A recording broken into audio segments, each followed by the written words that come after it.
Buenas noches, ¿qué tal? Mi nombre es Luis Barajas, juez de control del estado de Sinaloa. El día de hoy quisiera comentarles más que una figura jurídica, una idea. Hace unos minutos terminamos de dar una consultoría con unos abogados de Tamaulipas y estábamos revisando una figura que dije antes de que se me olvide compartirla con quien pueda interesarle. Estos abogados me decían una situación que me imagino que a ustedes les ha pasado en más de una ocasión también. Estos abogados los contrataron para llevar un juicio oral, pero los contratan, digamos, a mitad del juicio. Es decir, empezaron unos abogados a desahogar la audiencia del juicio, pero por razones que no vienen al caso, el acusado decide cambiar de abogados y los contrata a ellos. Eso se vale, sí, por supuesto, sin problema. Aquí la cuestión son, bueno, las cuestiones, porque son varias, es que primero me preguntan, bueno, ¿y cómo le haremos para enderezar el barco? Porque los abogados que estuvieron anterior a nosotros, al estilo, pues hicieron un desastre aquí en el juicio y pues ya va la mitad de los testigos desahogados, algunos peritos, ya se hizo una romería ahí de audiencia de juicio. Y pues la verdad es que a veces no es fácil arreglar lo que otros desarreglaron. Entonces, yo les decía, a veces hay que pensar, pues, en salir lo mejor librado posible en lo que queda de la audiencia de juicio, pero ir pensando en una reposición del proceso. Y me decían, sí, pero es que, ¿cómo vamos a pedir una reposición del proceso? Hago un pequeño paréntesis. Dentro de la administración, de las ciencias administrativas, hay una figura que se llama reingeniería de procesos. Esa reingeniería de procesos originalmente fue planteada por un ingeniero norteamericano, Michael Hammer, que decía, en pocas palabras, que la reingeniería de procesos era volver a empezar. ¿Qué harías? Él lo plantea para procesos de cualquier especie, ¿no? Procesos mecánicos, procesos industriales, pero el proceso penal, con independencia de que sea jurídico, es un proceso. Entonces, también aplica la reingeniería de procesos, es decir, la pregunta que hace Michael Hammer al principio de su libro es, si volvieras a empezar, ¿volverías a hacer las mismas cosas que has hecho? Recordemos de aquel gran científico que nos decía que es de necios esperar resultados distintos haciendo lo mismo. Entonces, ¿a dónde voy con esto? Yo le decía, miren, la verdad es que como está el asunto no va a ser fácil que llegue a buen puerto este juicio.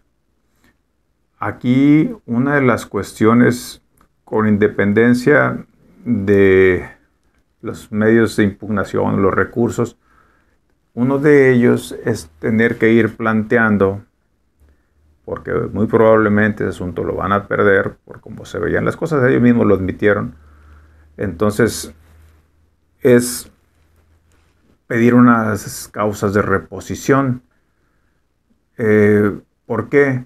Porque en esas causas de reposición, ahora sí ellos vuelven a replantear el juicio oral desde el principio, con su estrategia, con sus métodos, con sus pruebas, con sus técnicas de interrogatorio y demás. Y bueno, la pregunta aquí importante es, bueno, ¿y cómo logras esa reposición de proceso? Hay varias formas, ahorita solo abordaré sobre una específica. El artículo 482, aquí lo tengo en mis manos, En este caso específico, con estos abogados, les comentaba sobre dos fracciones. Doy lectura al 482 primero. 482. Causas de reposición. Habrá lugar a la reposición del procedimiento por alguna de las siguientes causas. Espero no revolver figuras jurídicas, pero a fin de cuentas, parte de la técnica jurídica es saber entrelazar las figuras y saber unir figuras jurídicas que, aunque uno crea que van por caminos distintos, que hay una dicotomía, una bifurcación, una Y, pues, abajo de la mesa se agarran las manos las figuras jurídicas y pueden servir. Dejen ver si me explico. 482, fracción primera, dentro de las causas de reposición. Cuando en la tramitación de la audiencia de juicio oral o en el dictado de la sentencia se hubieran infringido derechos fundamentales asegurados por la Constitución, las leyes que de ella emanen y los tratados. Les decía, bueno, para empezar, a estos señores abogados que estaban, les debo decir que los sacaron, pero se ve muy feo. Les pidieron que ya no siguieran la defensa porque traían un desastre. El juez los previno varias veces, incluso estuvieron a punto de aplicarles el 121, es decir, no una defensa técnica, cambio de abogado o la Defensoría Pública. Pero no lo hizo el juez. Bien o mal, no me toca a mí decirlo, pero no lo hizo. Lo que sí es que en la Constitución, como derecho fundamental, recordemos que en el artículo 20A octavo, te da el derecho constitucional y por tanto derecho fundamental y por lo tanto un derecho humano a una defensa técnica y adecuada, tanto en la vertiente de defensa material como formal. Entonces, primero, una reposición, y no es muy seguido, no es muy frecuente, pero sí las hay por inadecuada defensa y se retrotraen no solo la etapa de juicio, se regresan hasta la intermedia y en casos excepcionales hasta la inicial.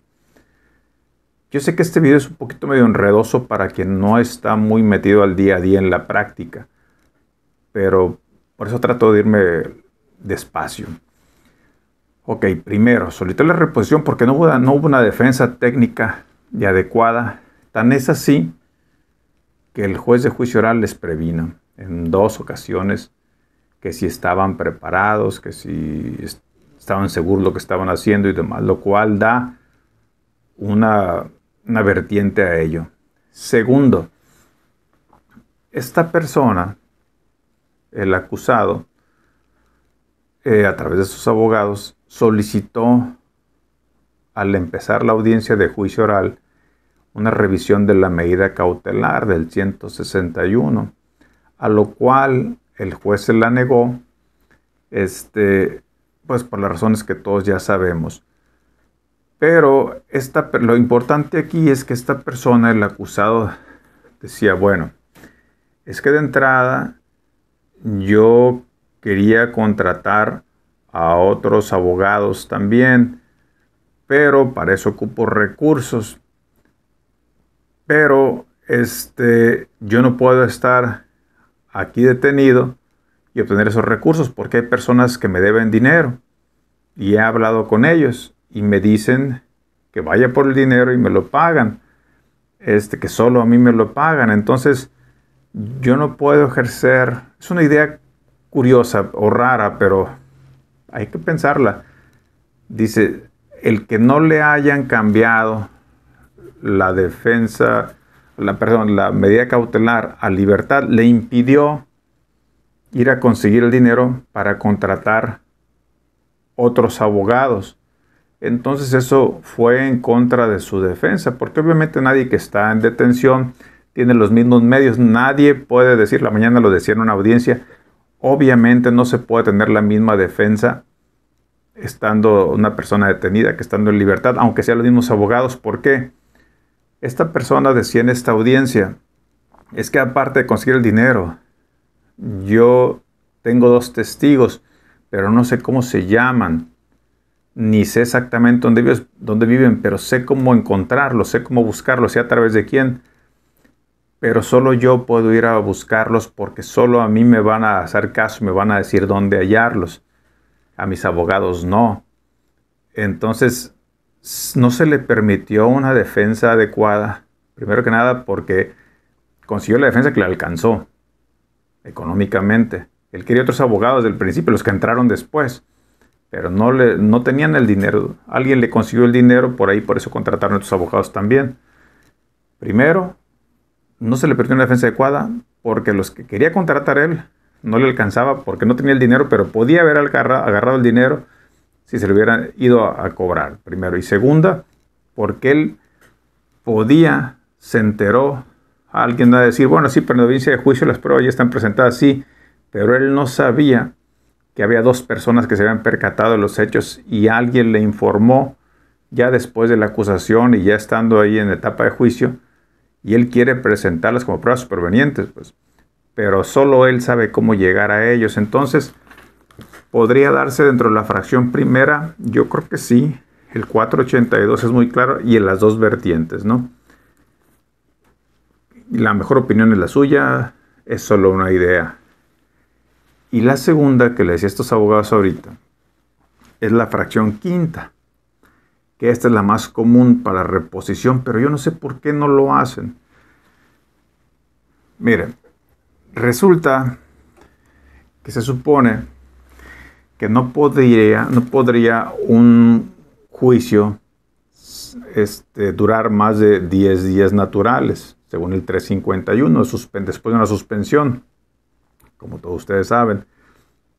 Sin embargo, en pésima interpretación o por conveniencia, o vayan a saber por qué, algunos jueces lo que hacen, yo no sé cómo se les ocurrió esa formulita. Bueno, sí sé, pero yo nunca he estado de acuerdo y he cuestionado esa figura. Lo que algunos hacen es que si se abre el juicio el día 1, día 1 de enero, y se suspende el juicio. ¿Por qué? Pues porque falta un testigo, porque falta una pericial, por lo que ustedes quieran, gusten y manden. Lo suspenden y tratan de que no pasen, cuidan que no pasen los 10 días y citan a otro testigo para esa fecha. Y según ellos, yo no sé en qué código, a lo mejor es un código nuevo que yo no conozco, pero en su código, por lo menos que traen ellos ahí en su imaginario, dicen, ok, no se suspendió por más de 10 días. Entonces sigue. Y desahogan un testigo 2 y dan otros 9 días. Y así se la van llevando y hay juicios que duran meses y meses y meses, desahogando un testigo, un perito, desahogando cualquier prueba. Pero ahí se la van llevando nada más, según ellos, muy cuidadosos de la técnica jurídica, de que no se le pasen los 10 días que marca el 351. Pero eso, en mi juicio, es violatorio del proceso acusatorio. ¿Por qué? Si ustedes revisan, el 351 te habla de uno de los principios, el de concentración, cosa que obviamente no se está cumpliendo. ¿Por qué? Porque son 10 días desde que inicia hasta que termine. 351. La audiencia de juicio podrá suspenderse de forma excepcional, no como la regla que se utiliza por muchos ahora. Pero es más cómodo llevar un juicio así, llevarte 2, 3 meses con un juicio y te la vas llevando y se la van llevando. A veces ves jueces que dices, y este está en juicio, es otro juicio. No, es el mismo, el juicio que empezó el mes pasado. Pero ¿cómo? Yo sí abro un juicio desde que llevé el primer juicio oral hace muchos años. Si abro un juicio el día 1, antes del 11º día, ya tiene que estar concluido. Y si no lo concluí, se le pasa a otro juez para que lo lleve. Tú ya no puedes conocer. Ojalá lo dijera yo. La codificación es muy clara para esto. Entonces, da las 6 fracciones en las cuales se permite ello. Si tú, juez, no resuelves, el principio de concentración no se está cumpliendo. Entonces, para esos efectos, el 352 te dice, si la audiencia, por eso digo, yo no sé de dónde sacan algunos jueces su interpretación de que se llevan juicios por año, o por meses, perdón, y porque ellos no han pasado los 10 días. Fíjese que es el 352.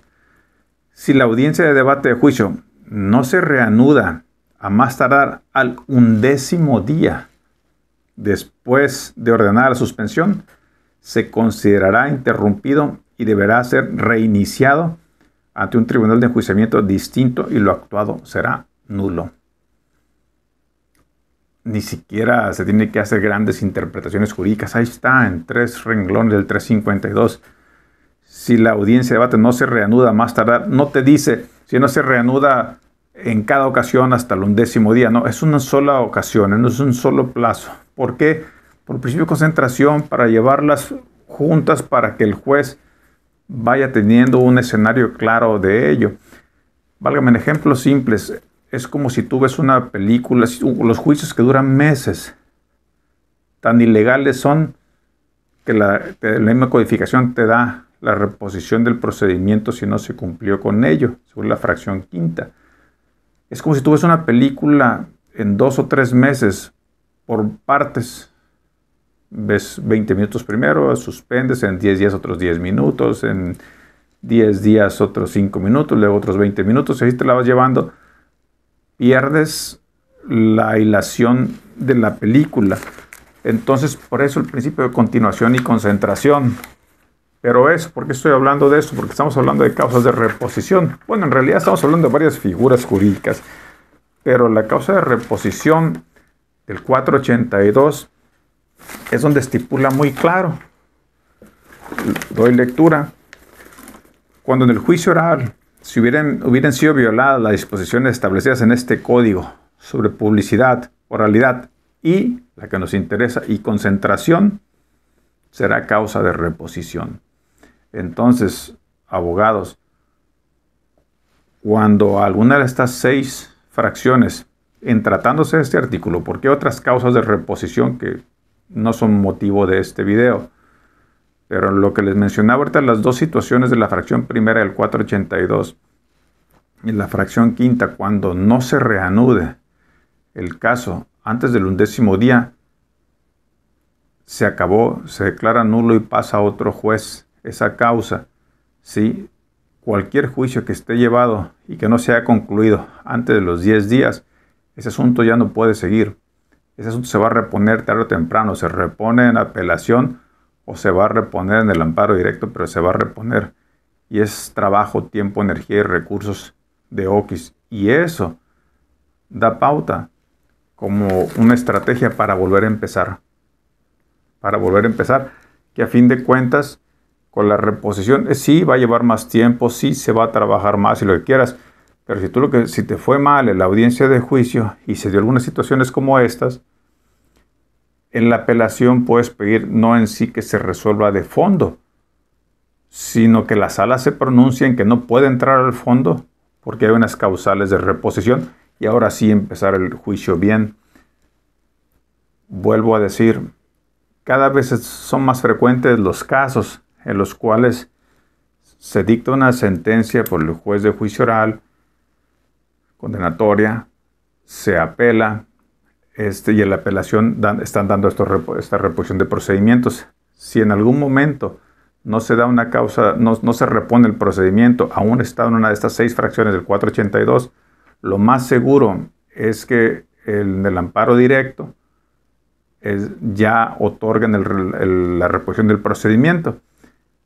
Y si en la reposición del procedimiento, lo que llegó del amparo directo, se observa de que son los mismos abogados los del juicio que los de la intermedia, van a reponer hasta la intermedia. Y es otra de las maneras como estrategia para volver a empezar y tratar de hacer mejor las cosas. Son varias ideas juntas. Espero que les sean de utilidad a alguien. Que tengan buenas noches.